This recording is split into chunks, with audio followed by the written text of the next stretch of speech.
Hello and welcome back to another episode of the Brandon Mulholland podcast. Today we're tackling a thought-provoking book known as the Almanack of Naval Ravikant. Um, Basically, forget like the typical kind of self-help guide. This book is basically packed with, wisdom, with moments of wisdom from the entrepreneur and investor Naval Ravikant. He is someone who challenges our thinking in building wealth, finding happiness, living a meaningful life, and today we're going to break it down step by step. Basically, I read this book in January 2024, and I bought this back last year when I was on a holiday, and I think I've seen this book being recommended to me for years, and I probably should have picked it up. Like if I go back in time, I definitely would read this book. It's probably my top three favorite books of all time. Um, it's just like a journal of so much useful information. It and it's so easy to read. It's not even that long of a book. It's about 200 pages, and the font and the language is so easy to like make out. This is definitely the top three books of all time. And if you're not even if you're not even bothered reading this book, I would definitely recommend listening to the Joe Rogan podcast where Naval Ravikant's on it, and it basically just gives a general summary of the book itself. And it's about maybe 2 hours long. But yeah, I'll start off with this book from what I kind of have a few notes written down on it from what I kind of like learned from the book when I read it. So basically, for what I have is forget the really flashy cars and the like overnight success stories. Like this book throws like cold water on the get rich kind of in quotations get rich quick schemes, and it offers a refreshingly practical approach to building wealth. And in part one, this book is divided into three sections. So part one is wealth, part two is building happiness, and part three is just like a bonus section of kind of all his general thoughts. So part one talks about kind of building wealth and building like your superpower, which is like your specific knowledge. So basically, Naval Ravikant discusses ditching the generic. So he argues against like broad degrees that leave you like a dime a dozen in the job market. So instead of focusing on acquiring kind of specific knowledge, like we're talking like deep expertise in the field that solves like valuable problems that can't be easily outsourced. So like imagine being the go-to person for a specific programming language, or having a unique understanding of a niche area like say engineering. um, like these specialized skill sets become your superpower in the working world. And an example of this is instead of like a generic kind of business degree, consider specializing in like data analysis, data analytics, like a field that has a high demand. You see a lot of jobs that seek after a data analyst, and someone that can kind of like provide valuable problem solving applications across various industries. And then the book as well, it goes into another section called like kind of ownership matters. So you basically have to take responsibility and have like he discusses like the importance of the skin in the game. And this means kind of like he basically discusses investing your own time, your own money, and even your reputation into your endeavors. Like he fosters like careful planning, and he discourages like reckless decisions and going in head first. Like think of it this way: like starting a side hustle would require more effort and involves like using your own resources compared to kind of passively investing into a mutual fund or like hedge fund or whatever it is. However, like the rewards are also yours, and the learning experience is also invaluable. So like an actual actionable tip that I wrote down that he kind of suggested is, instead of reading about entrepreneurship, like consider starting a small like online business or like freelance project. This would allow you to like develop your own skills, learn from mistakes firsthand, and build something you could be proud of, instead of kind of like read the theory and taking it at face value.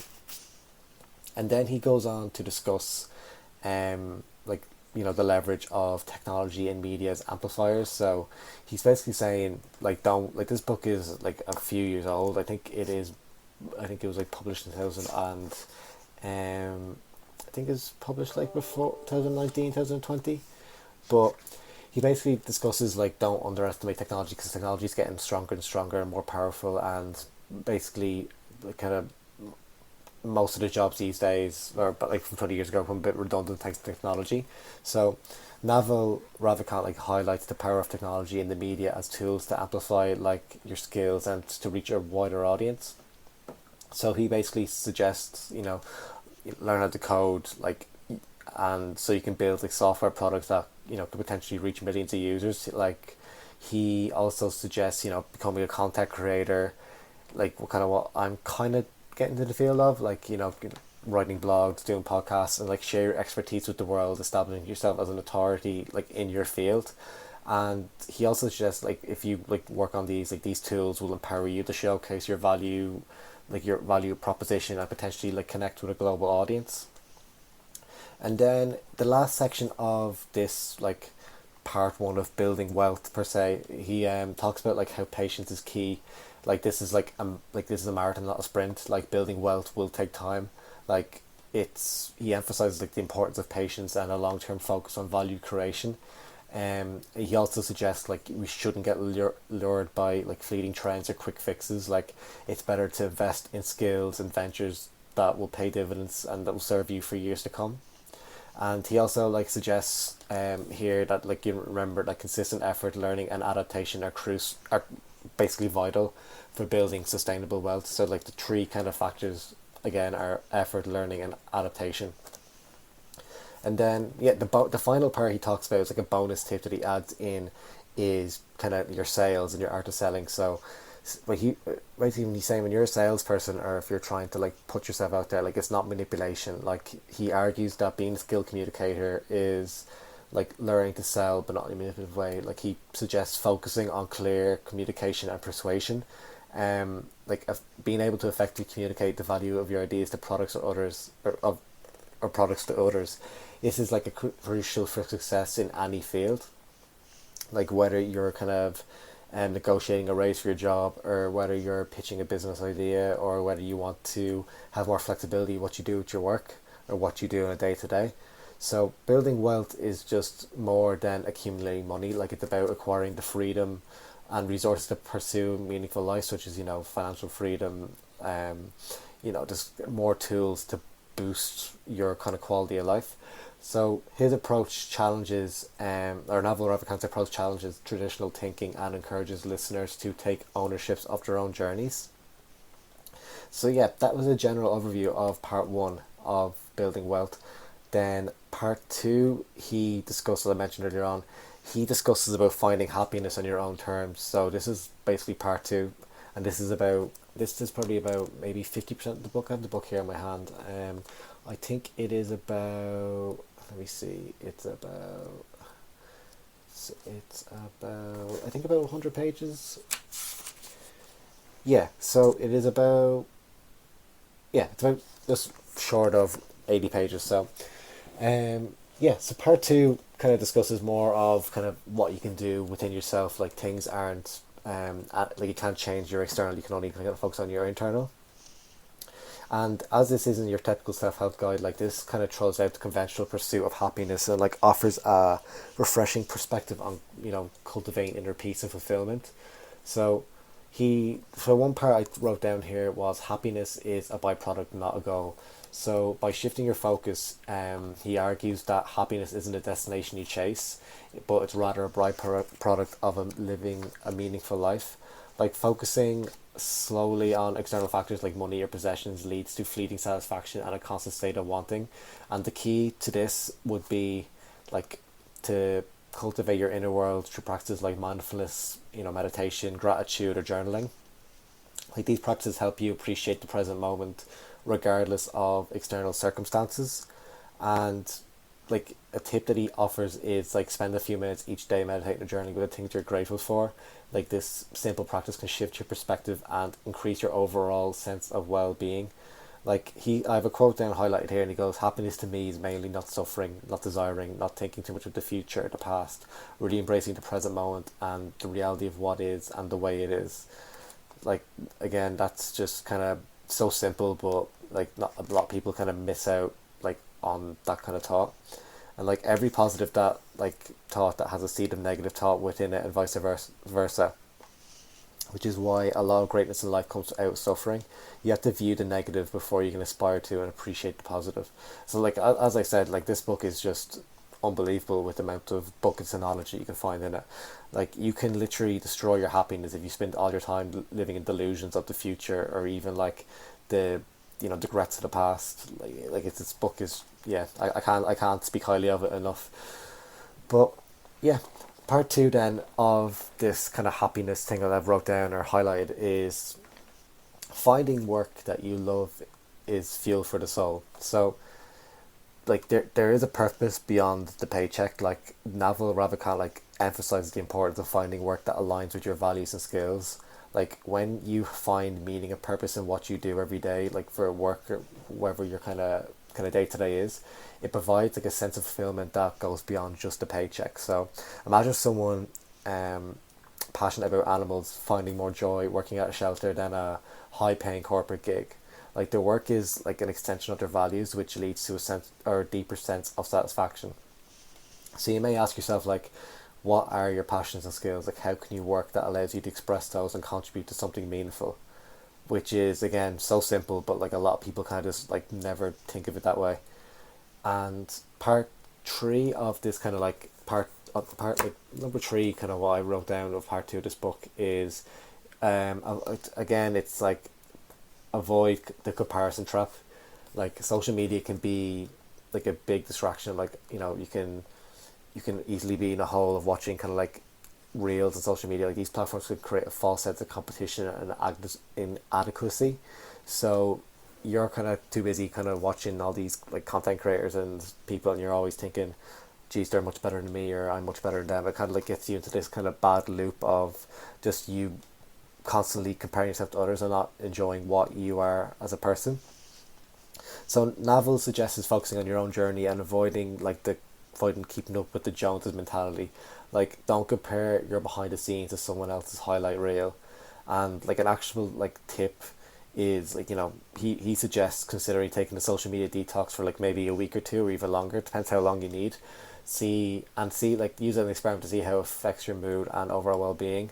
And I have done this before. I like haven't went on social media for like a week or two, where I kind of like went off it in the mornings, and I've actually honestly felt a lot better from actually not going on it. And I probably should take more time to take some time off and appreciate kind of what's around me, because I definitely feel like I'm a lot more productive when I don't go on my phone.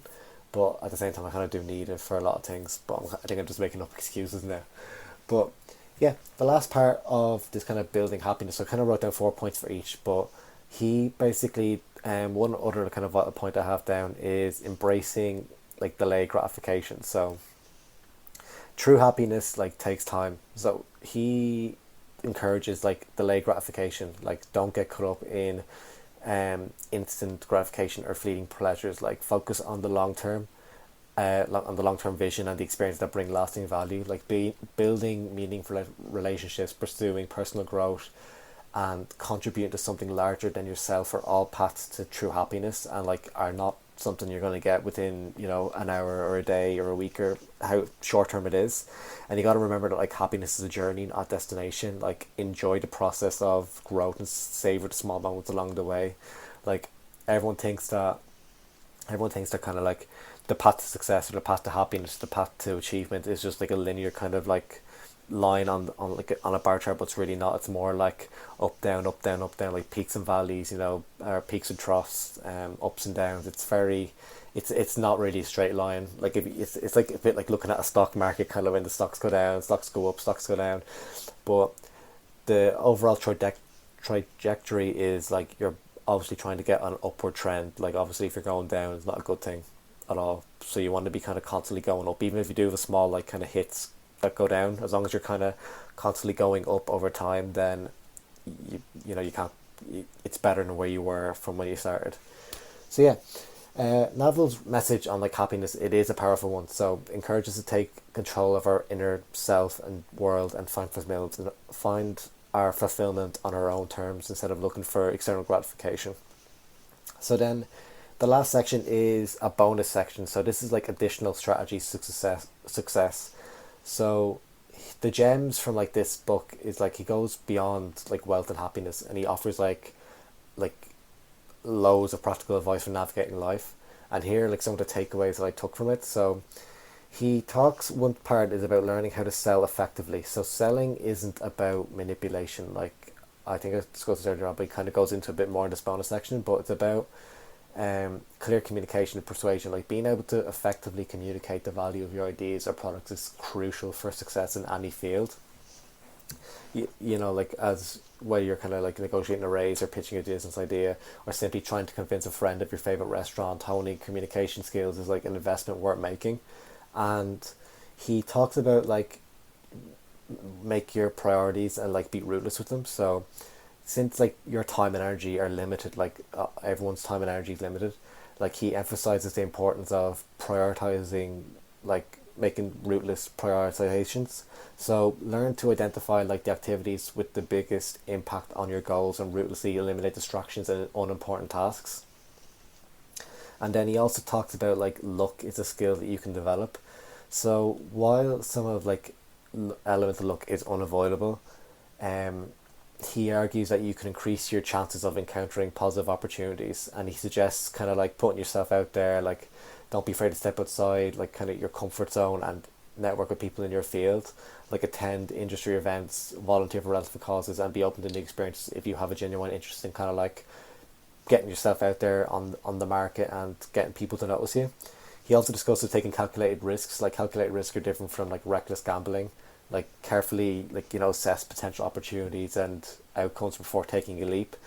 But also don't be afraid to step outside your comfort zone for a chance of significant rewards. So, basically, an example would be kind of if you want to start a business idea, but like make sure you have a safety net in case things go wrong, or if you want to kind of like pack all your things and move to a different country, like make sure you have a safety net in case you decide you don't like the country you're in or the location you're in. You want to just kind of fall back. You want to have a bit of a fallback. So like say if you have a like if you go to college, have a degree, but you want to go to a different field of what you did in your degree, at least if that kind of field doesn't work out for you, you can always go back to your college degree. So it's a bit like a safety net really. So this it's always like make sure you have a safety net instead of just kind of throwing yourself in there and kind of sink or swim. It's you kind of want to have a bit of a backup, like an emergency fund in case you ever get stuck and you need something to fall back on. And the last part of this kind of like looks to skill you can develop is like building a strong network. So basically the people you know can open doors and create opportunities. Like invest time and effort into building genuine connections with people who share your interests and goals. Like if you ever notice on the job market, like a lot of people that are in the job or get the job are people who it's someone who knows someone. It's not really down to you being independent. Maybe that's just maybe in Ireland, but I definitely think back home anyway. It's like it's kind of more nepotism that gets you hired. Like more who you it's not who you know, it's not what you know. If you get me, but yeah. And then the fourth part is embracing patience and the long game. So building wealth, achieving success, and finding happiness rarely happen overnight. So he basically emphasized the importance of patience, trusting the process, and learning from setbacks.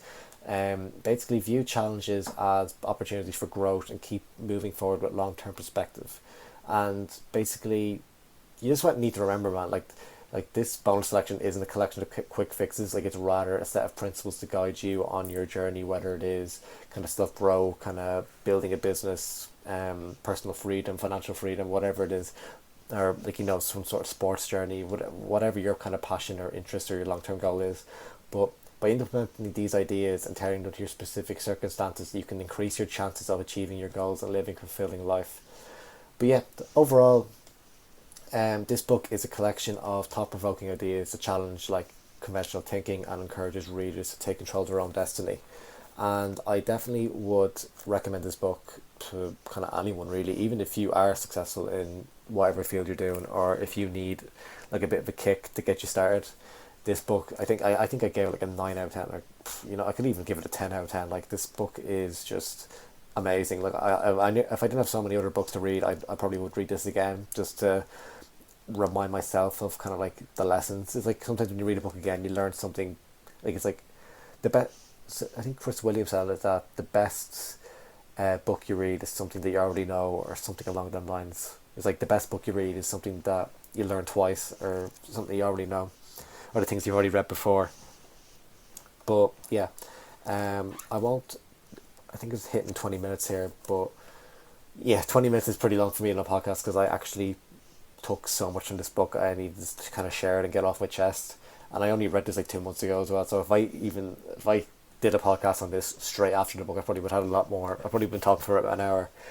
But yeah, that is the end of my summary. And if you need any kind of like, recommendations, any queries, any questions, please leave a comment or even just DM me on Instagram or any platform that you're listening on. Please don't hesitate to reach out at all. And yeah, I'm not gonna ask to rate 5 stars or to subscribe because I'm not really like that. But yeah, if you enjoyed the podcast, just let me know what you want to hear next. And I need to start kind of like getting guests on or something, or need to kind of set up a studio because I don't know. I think I don't know if me just sitting in my office doing this is sustainable in the long term, but I am enjoying doing podcasts again. I was not burning myself out. But yeah, apart from me going on that tangent there, thanks very much for listening, and I will see you in the next episode of the podcast.